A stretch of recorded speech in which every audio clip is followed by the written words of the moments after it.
വണ്ടി കംപ്ലീറ്റ് ആയിട്ട് പഞ്ചറായി. പഞ്ചറായെന്ന് പറഞ്ഞു കഴിഞ്ഞിട്ടുണ്ടെങ്കിൽ ടയർ ലോസ് ആയി.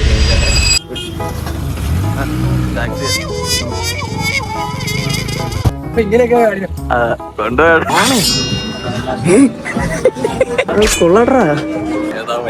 ഏതാ വൈബ്? വണ്ടി ഓടിച്ചാൽ കിട്ടുമോ? ഇല്ല. മറ്റേ സിനിമയ്ക്കകത്തോട്ട് ജഗതി വരില്ലേ?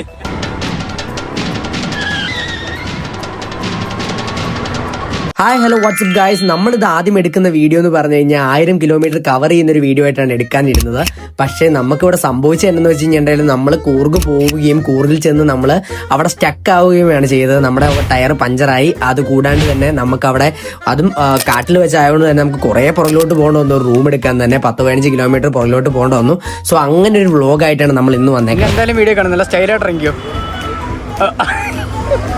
തൃശ്ശൂർ വന്നിട്ടാണ് നമ്മൾ ആദ്യം ഫുഡ് കഴിക്കാൻ വേണ്ടി കയറിയൊക്കെ. നമ്മളിവിടെ വന്നിട്ട് ചോറില്ലായിരുന്നു, അതുകൊണ്ട് തന്നെ ബിരിയാണി പറഞ്ഞു.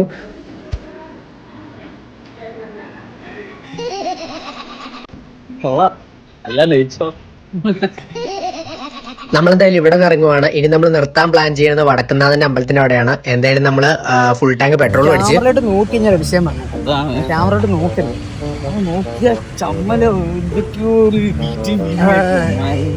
എന്തൊരു കുറ്റബോധമുള്ളതോ.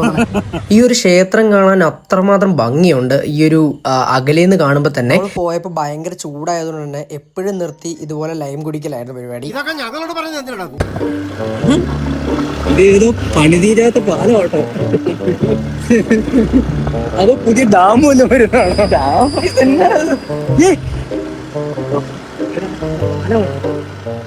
ബാംഗ്ലൂർ മാർട്ടോ ഐശ്വര്യ ടെൻഷനാണെങ്കിൽ ഇല്ലാണ്ടായി. നല്ല കുഞ്ഞു വഴി. എടാ നീ ഇരുന്ന് പഠിച്ചല്ലടാ എല്ലാം. ആണോ? അതാണോ പണി തീർന്നു കഴിഞ്ഞാൽ പിന്നെ ബൈക്കും ഓട്ടോ ഒന്നും കയറ്റിവിടുകയല്ല. കാറും ഈ ലോഡ് വണ്ടിയൊക്കെ ഉണ്ടാവുള്ളൂ. ഇപ്പൊ പണി തീരാത്തോണ്ട് വണ്ടിയൊക്കെ കയറും. ഇവിടം വരെ എല്ലാം ഓക്കെ ആയിരുന്നു. ക്ലൈമറ്റ് നോക്കുവാണെങ്കിൽ ഇത്തിരി ചൂടുണ്ടെന്നുള്ള പ്രശ്നം മാത്രമേ ഉണ്ടായിരുന്നുള്ളൂ. അതൊരു വലിയ പ്രശ്നം തന്നെയാണ്. യഥാർത്ഥ പ്രശ്നം തുടങ്ങിയത് ഇവിടെ വെച്ചായിരുന്നു. എന്നു വെച്ച് കഴിഞ്ഞാൽ മഴ വന്ന് കറക്റ്റ് ഞങ്ങൾ ഹൈവേ ആയിരുന്നപ്പോഴത്തേക്കും ഞങ്ങൾക്കാണെങ്കിൽ ഒരു ലോങ് ട്രിപ്പ് പോകുമ്പം അത്യാവശ്യമായിട്ട് നമ്മുടെ കയ്യിൽ വേണ്ട ഒന്നാണ് റെയിൻകോട്ട്. അത് മാത്രം എടുത്തിട്ടില്ലായിരുന്നു. അതുകൊണ്ടാണ് നമുക്ക് ഇത്രയും പണി കിട്ടിയത്. നമ്മൾ ഇത് കഴിഞ്ഞിട്ട് ഇവിടുന്ന് നൂഡിൽസും ചായയൊക്കെ കഴിച്ചിട്ട് ഇറങ്ങി. ആ മഴ വന്ന ടൈമിൽ നമ്മൾ ഇറങ്ങിക്കഴിഞ്ഞിട്ട് പിന്നെ നമ്മൾ കുറേ ദൂരം പോയി. നമ്മളൊരു 1 മണിക്കൂർ അങ്ങോട്ട് പോയെന്ന് എനിക്ക് തോന്നുന്നു. അത് കഴിഞ്ഞിട്ട് പിന്നെ ഒരു മഴ വന്ന് ഭയങ്കര ശക്തമായിരുന്നു. അതാണ് ഈ ഒരു മഴ. നമ്മളിവിടെ കയറി നിന്ന് 1 മണിക്കൂർ അങ്ങാണ്ട് നമ്മളിവിടെ നിന്ന് കേസ്. അതായത് നമ്മൾ മൊത്തത്തിൽ ലാഗായി. ഇനിയിപ്പോൾ നമുക്ക് വയനാട് വല്ലതും പോയി സ്റ്റേ ചെയ്യാനാണ് ഓപ്ഷൻ ഉള്ളൂ. മഴയാണ് കേസ്. നമ്മള് എന്തുവാ ഇപ്പൊ കോഴിക്കോട് ആയിട്ടുള്ളൂ. ഏതാണ്ട് 3 മണിക്കൂറോളം നമ്മൾ ചുമ്മാ നിൽക്കുമായിരുന്നു. ഇനിയിപ്പോ നമുക്ക് വയനാട് എത്തുമ്പോ തന്നെ 1 മണി എങ്ങാണ്ടാവും. നമ്മളൊന്ന് വയനാട് സ്റ്റേ ചെയ്യാന്നോർത്താണ് ഇരിക്കണം. അല്ലെ കിട്ടും. Good morning guys. അല്ല, ഈ വീഡിയോ കാണുന്ന നിങ്ങൾക്ക് ഗുഡ് മോർണിംഗ്. എന്തായാലും ഞങ്ങൾക്ക് തന്നെ ഇന്നലെ നമ്മൾ സ്റ്റേ ചെയ്ത ഒന്നും നമുക്ക് കാണിക്കാൻ പറ്റില്ല, കാരണം എൻ്റെ ഫോൺ സ്വിച്ച് ഓഫ് ആയി. വയനാട്ടിൽ നമ്മൾ രാവിലെ ഇറങ്ങി. നമ്മളിവിടെ വന്നതിന്റെ പർപ്പസ് തന്നെ ഒരു കല്യാണത്തിനായിട്ടാണ് വന്നത്. നമ്മുടെ കർണാടകയിലുള്ള, അതായത് നമ്മുടെ ബാംഗ്ലൂരുള്ള ഒരു ഫ്രണ്ടാണ്. സോ നമ്മൾ ആ ഒരു കല്യാണത്തിനാണ് വന്നത്. ഇവിടെ ഫുഡിന്റെ ടൈം ആയപ്പോഴത്തേക്ക് ഞാനാണെങ്കിൽ നൈസായിട്ട് ക്യാമറയൊക്കെ വെച്ചുകൊണ്ടാണ് വന്നത്. അപ്പോഴത്തേക്ക് ഇവരെന്നെ നോക്കുകയാണ്, ഇവൻ ക്യാമറയൊക്കെ ആയിട്ട്. എന്തായാലും കേസ് നമുക്ക് ഇവിടുന്ന് കബാബ് കിട്ടി. എനിക്ക് കബാബ് കുറേ നാളായി കഴിച്ചിട്ട്. അതുകൊണ്ട് കബാബ് കിട്ടി ഭയങ്കര സന്തോഷമായിരുന്നു, ഒന്നും പറയാനില്ല. അതുപോലെ തന്നെ ബാംഗ്ലൂരിൽ കിട്ടുന്ന അതേ സെയിം സലാഡും കിട്ടി. ആദ്യം ബാംഗ്ലൂർ ചെന്ന സമയത്ത് ഒന്നും ഇഷ്ടമല്ലെങ്കിലും പിന്നെ പയ്യെ കഴിച്ച് പിന്നെ ഇപ്പം ഇത് കുറെ നാളായി കഴിച്ചിട്ട്. അതുകൊണ്ട് തന്നെ എനിക്കിപ്പോൾ സത്യം പറഞ്ഞാൽ അത് കിട്ടി ഭയങ്കര ഒരു സന്തോഷമൊക്കെ ആയിരുന്നു. ഞങ്ങളിവിടെ കൂർഗി വന്ന ടൈമിൽ ഞങ്ങൾ ബാംഗ്ലൂരിൽ ലൊക്കേഷൻ ഇട്ട് നോക്കിയിട്ടുണ്ടായിരുന്നു. ഇവിടുന്ന് 196 കിലോമീറ്റർ ആണ് കാണിക്കുന്നത്. എന്തായാലും ഫുഡ് കൊള്ളായിരുന്നു കേസ്. എനിക്ക് ഭയങ്കരമായിട്ട് ഇഷ്ടപ്പെട്ടു. ഞങ്ങൾ അപ്പം തന്നെ അവിടെ നിന്ന് ഇറങ്ങുകയും ചെയ്തു. അടുത്തായിട്ട് ഞങ്ങൾ വന്ന ഒരു ഡാമിലാണ്. ഈ ഡാമിന്റെ പേര് സത്യം പറഞ്ഞാൽ ഞാൻ മറന്നുപോയി. നമ്മളിവിടെ കൂർഗിൽ വന്നിട്ട് ഇവിടെയുള്ള ടൂറിസ്റ്റ് സ്പോട്ടൊക്കെ വിസിറ്റ് ചെയ്തതിൽ മോശമല്ലേ കേസ്. അതുകൊണ്ട് നമ്മൾ എന്തായാലും 2-3 സ്ഥലത്തായിട്ട് വന്നിട്ടുണ്ടായിരുന്നു. എനിക്ക് ഭയങ്കര ഇഷ്ടപ്പെട്ടൊരു സ്ഥലമാണിത്, ഗോൾഡൻ ടെമ്പിൾ. ഇവിടെ വന്നു കഴിഞ്ഞപ്പോഴത്തേക്കും സത്യം പറഞ്ഞു കഴിഞ്ഞിട്ടുണ്ടെങ്കിൽ എൻ്റെ ലൈഫിൽ ഞാൻ ഇങ്ങനത്തെ ഒരു പരിപാടി ഇതുവരെ കണ്ടിട്ടില്ല. നമ്മൾ ഈ ബുദ്ധിസ്റ്റ് മോങ്ക് എന്നൊക്കെ കേട്ടിട്ടുള്ള അല്ലാണ്ട്, അല്ലെ പിന്നെ നമുക്ക് ബുദ്ധനെ അറിയാം, അല്ലാണ്ട് നമ്മൾ ഇങ്ങനെ ഒരു പരിപാടിയൊന്നും ജീവിതത്തിൽ ഞാൻ കാണാൻ പറ്റുന്ന ഒരു എക്സ്പെക്ട് ചെയ്തതല്ല.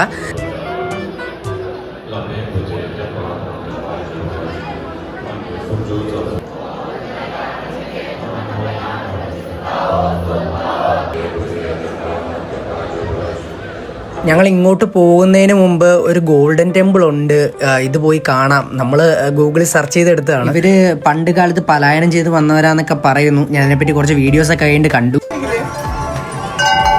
എത്ര 7500?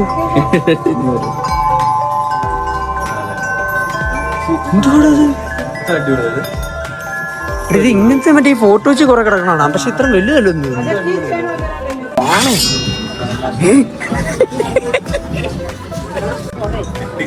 കൊള്ളാട്ടാ അവരോട് എടുത്തോ തുറക്കത്തില്ല, ഒന്ന് തുറന്നേ. കൊള്ളാൻ ആനയുടെ ഒക്കെ പണം കൊടുത്തിട്ടുണ്ട്. നീ ഒന്ന് അടിച്ചേക്കത്.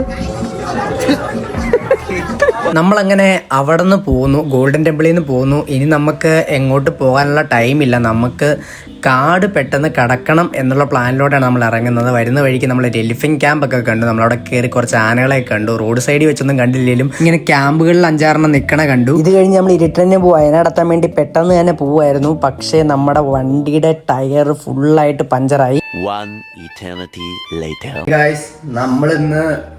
ഇന്നലെ നമ്മൾ പിന്നെ പകുതി വെച്ച് വ്ളോഗൊന്നും എടുക്കാത്തതിന്റെ കാരണം ഇന്നലെ നമ്മളിന്ന് വട്ടത്തിൽ ഊമ്പുണ്ടായിരുന്നു. എന്ന് വെച്ചിട്ടുണ്ടായില്ലേ അതായത് കാട്ടിലോട്ട് കേറില്ലടാ, കാട്ടിലോട്ട് കയറി അവിടെ എത്തിയപ്പോഴത്തേക്കും വണ്ടി കംപ്ലീറ്റ് ആയിട്ട് പഞ്ചറായെന്ന് പറഞ്ഞു കഴിഞ്ഞിട്ടുണ്ടെങ്കിൽ ടയർ ലോസ് ആയി പോയി. വെച്ചാൽ ഒരു സൈഡ് വെട്ടി തേഞ്ഞു പോയി. ഒരു സൈഡിൽ നോക്കിയപ്പോഴത്തേക്ക് ഈ മുടിയൊക്കെ പകുതി വടിച്ച മാതിരി ഒരു സൈഡിലൊന്നുമില്ല, ഒരു സൈഡ് മാത്രം എല്ലാം ഉണ്ട്. ആ ഒരു രീതിക്ക് ഇരുന്നോണ്ടിരുന്നത്. അത് കഴിഞ്ഞിട്ട് ഇന്നലെ അവിടെ നിന്ന് പോകുന്ന എനിക്കറിയാൻ പാടില്ല, 15 കിലോമീറ്റർ അപ്പുറം വന്നിട്ടാണ് നമ്മളിപ്പോൾ റൂം എടുത്ത് കിട്ടുന്നത്. ഇവിടെ എന്ന് പറഞ്ഞിട്ടുണ്ടെങ്കിൽ ഇനിയിപ്പോൾ ഇവിടെ നിന്ന് രാവിലെ നമ്മളിപ്പോൾ ഒരു 8 മണിയൊക്കെ ഉണ്ടായി. ഇപ്പം നമ്മൾ എണീറ്റ് പോവാണ്. ഇനി അവിടെ ചെന്ന് ഇനി കട കണ്ടുപിടിക്കണം, ടയർ മേടിക്കണം. ഇനി ടയർ കൊണ്ടുപോയിട്ട് വണ്ടിക്കിടണം. എനിക്കറിയാൻ പാടില്ല അത് എങ്ങനെ ഇടുമെന്ന്, അത് വേറെ കേസ്. ഒരു പ്രത്യേക മാനസികാവസ്ഥയായിരുന്നു, അതുകൊണ്ടാണ് വീഡിയോ എടുക്കാനിട്ടിരുന്നത്. അല്ലെങ്കിൽ ഇന്നലെ ഞാൻ ഇടിക്കില്ലായിരുന്നു. ഇന്നലെ അങ്ങ് ചത്തിരിക്കുമായിരുന്നല്ലേ. ഇന്നലെ അവിടെ നിന്ന് ഓട്ടോയ്ക്ക് കയറിയത് എവിടം വരെ വന്ന്. എൻ്റെ അവിടെയെങ്കിലും റൂമും ഇല്ല, ഒരിടത്ത് കിടക്കാനുള്ള റൂമും ഇല്ല, പട്ടിക്കാട് മാത്രം, എവിടെ നോക്കിയാലും കാട്. അതെ അതെ അതെ, ഒരു ഓട്ടോക്കാരനെ കിട്ടി കറക്റ്റ് സമയം. ദൈവത്തിനെ പോലെ, ദൈവദൂതനെ പോലെ ഒരു ഓട്ടോക്കാരൻ.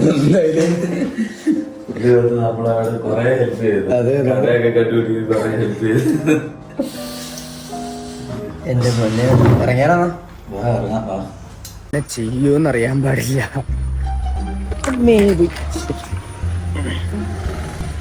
കിലോമീറ്റേഴ്സ് ആൻഡ് കിലോമീറ്റേഴ്സ് നടന്നുകൊണ്ടിരിക്കുകയാണ്. അത് ഊമ്പി തെറ്റി കുത്തുവാളെടുത്ത് ഇതിന്റെ അപ്പുറത്തേക്ക് ഇനി ഒന്നുമില്ല. ഓരോ കിലോമീറ്റേഴ്സ് ചെല്ലുമ്പോഴത്തേക്കും ഓരോ ചേട്ടന്മാരോട് ചോദിക്കും ഇനി എന്തോരം ചേട്ടാണ്. കുറച്ചുള്ളൂ, അടുത്തോളവ് ചെല്ലുമ്പോ ചോദിക്കും. അപ്പൊ പറയും അടുത്തോളവ്. വലിയ കടയാ. അതെ അതെ അതെ. പിന്നെ ടയറും മേടിച്ചോണ്ട് ഇവിടുന്ന് 15 കിലോമീറ്റർ പിന്നെയും പോണം.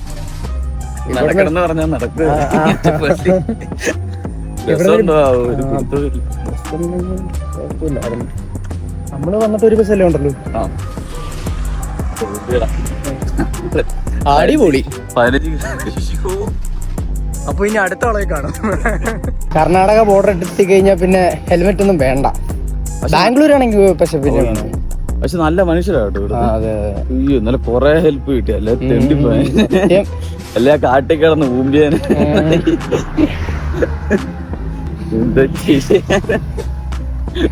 അവൻ പറ്റിയൊരു സ്ഥലവും.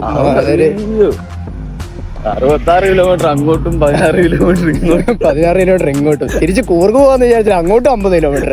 മലര് മൊത്ത നടുക്ക് വന്ന് ഊമ്പി കിടക്കുക.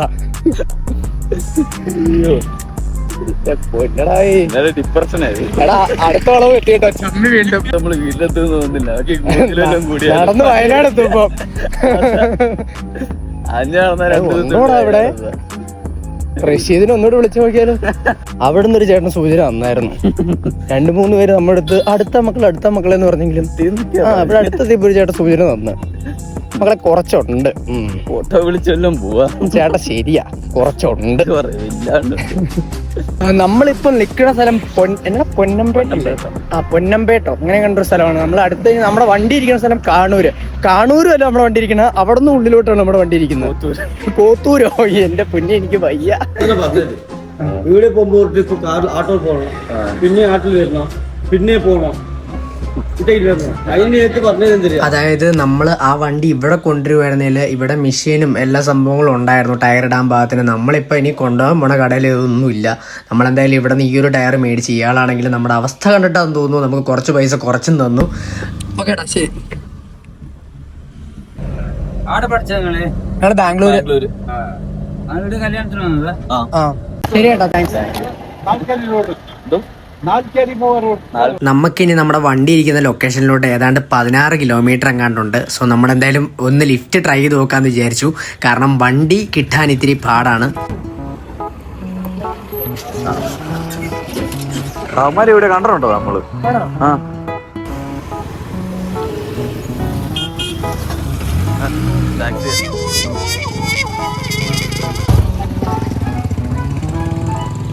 എന്നെ പോലെ ചമ്മലുണ്ടല്ലേ?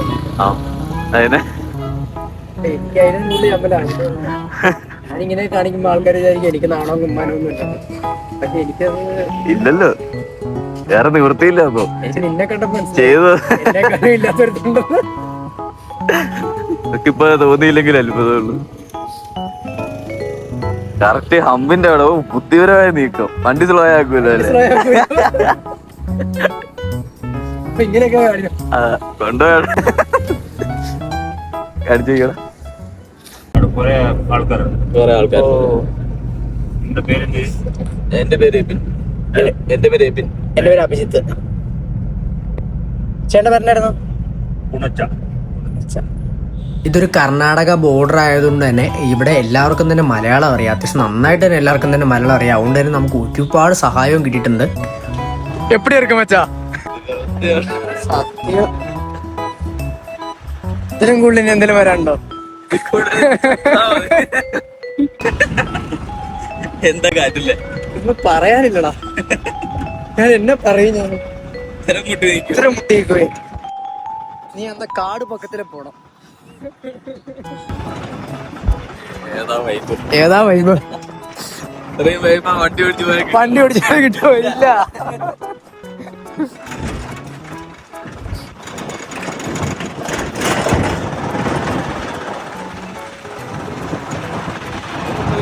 ഇതൊരു ഓർമ്മയാട്ടാ അല്ലേ? വല്ലാത്തൊരു ഓർമ്മ. അതെ, സത്യം. കർണാടക കൂടെ ഇങ്ങനെ യാത്ര ചെയ്യാൻ പറ്റുന്നത് ഞാൻ ജന്മത്തിൽ ജീവിതത്തിൽ വിചാരിച്ചിട്ടില്ല. ഏതാ സ്ഥലം? ഏതാ കൂർഗ് യൂണിയൻ. നമുക്ക് ആ സിറ്റിയിലോട്ട് എത്തിച്ചാൽ മാത്രമേ നമുക്ക് അവിടെ വെച്ച് ശരിയാക്കാൻ പറ്റുള്ളൂ. ഇവിടെ വന്ന് ശരിയാക്കില്ല എന്നാണ് അവർ പറഞ്ഞത്. അതുകൊണ്ട് നമ്മൾ വണ്ടി വിളിച്ചത് കയറ്റാൻ വന്നേക്കുവാണ്. എന്റെ ഒരു സെറ്റപ്പേ മറ്റേ സിനിമയ്ക്കകത്ത് ജഗതി വരില്ലേ?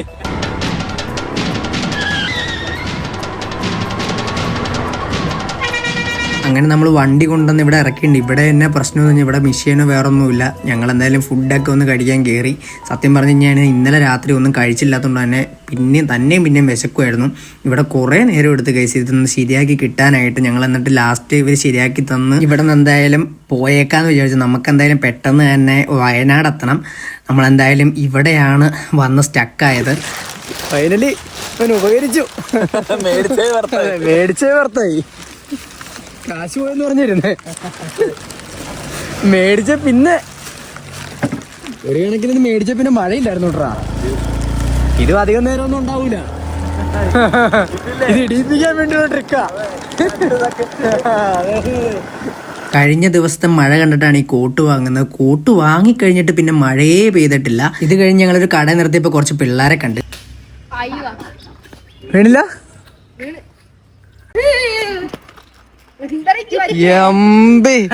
എടാ മോനെ. അങ്ങനെ നമ്മുടെ കൊച്ചു വ്ലോഗ് ഇവിടെ അവസാനിക്കാൻ പോവാണ്. തിരിച്ചു വരുന്ന വഴിക്ക് നമ്മൾ എന്തായാലും കോഴിക്കോട് ബീച്ചിലും കൂടി ഒന്ന് കയറിയിട്ടുണ്ട്. സത്യം പറഞ്ഞ ഈ വ്ലോഗ് ഇത്രയും കൂടി അടിപൊളിയായിരുന്നു. കാരണം നമ്മൾ ഒരുപാട് ആൾക്കാർ ഹെൽപ്പ് ചെയ്തിട്ടുണ്ട്. ആ സമയമൊന്നും എനിക്ക് ക്യാമറ എടുത്ത് ഷൂട്ട് ചെയ്യാനൊന്നും പറ്റിയിട്ടൊന്നുമില്ല. കാരണം നമ്മൾ റിയാലിറ്റിയിലായിരുന്നു. നമ്മുടെ ഈ വണ്ടിക്ക് കറക്റ്റ് ഈ പ്രോബ്ലം വന്നു കഴിഞ്ഞപ്പോഴത്തേക്കും ഒരു ഓട്ടോക്കാരൻ വന്നു. അയാളൊക്കെ നമ്മൾ ഭയങ്കരമായിട്ട് ഹെൽപ്പ് ചെയ്തു. എന്തായാലും നമ്മുടെ ഈ ഒരു വീഡിയോ ഇവിടം കൊണ്ട് അവസാനിക്കുകയാണ്. So bye bye guys, thank you so much for watching. Last നമ്മൾ എറണാകുളത്ത് വന്നു കഴിഞ്ഞപ്പോഴത്തേക്കും അവിടെ ഒരു മരവും കൂടി വീണ് ഗൈസ്. സാരില്ലടാ, നീ എവിടെ പരിപാടി അവതരിപ്പിച്ചാലും ഇത് തന്നെയാണല്ലോ നിന്റെ വിധി.